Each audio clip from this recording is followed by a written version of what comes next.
Hi everybody, I just wanted to show you real quickly how you can find some lesson materials and assessment materials on the SAS webpage when you are looking at the standards for your lessons. So first you need to know what you're teaching. So let's say that you are looking for a third grade lesson in science. So you could choose third grade.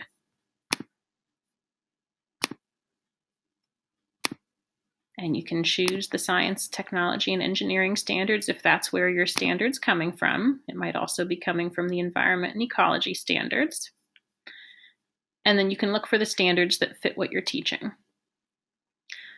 Take a look here. Standard 3.1.3.A5. Identify the structures in plants that are responsible for food production, support, water transport, reproduction, growth, and protection. There's 3 links underneath here: assessments, materials and resources, and then other options. If you click on the assessments tab, you'll need to create a SAS username and password to log in here.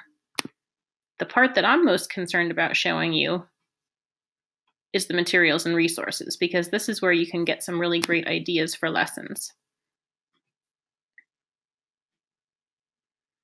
Okay, and it shows you here what lesson has been uploaded, what kind of a lesson it is, whether it's an activity, web-based practice, web-based resources, and then what grade level it's intended for. So even though this was a third grade standard, a lot of these are intended for 4th grade classrooms. However, the last one is actually a primary lesson.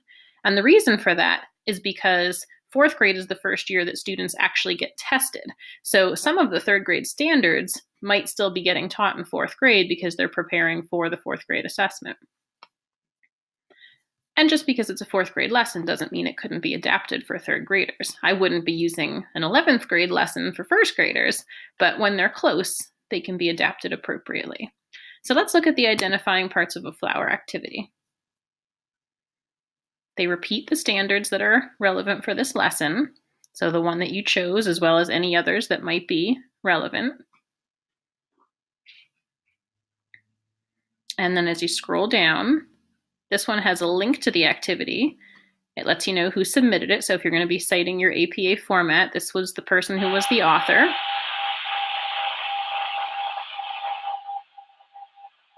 Sorry for the background noise.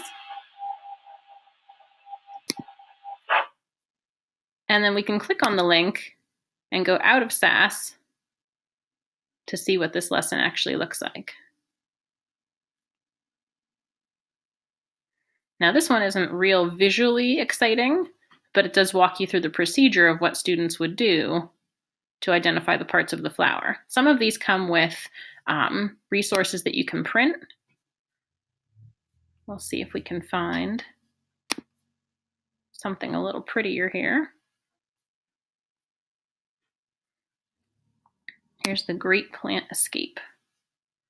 There's the academic standards that it hits on.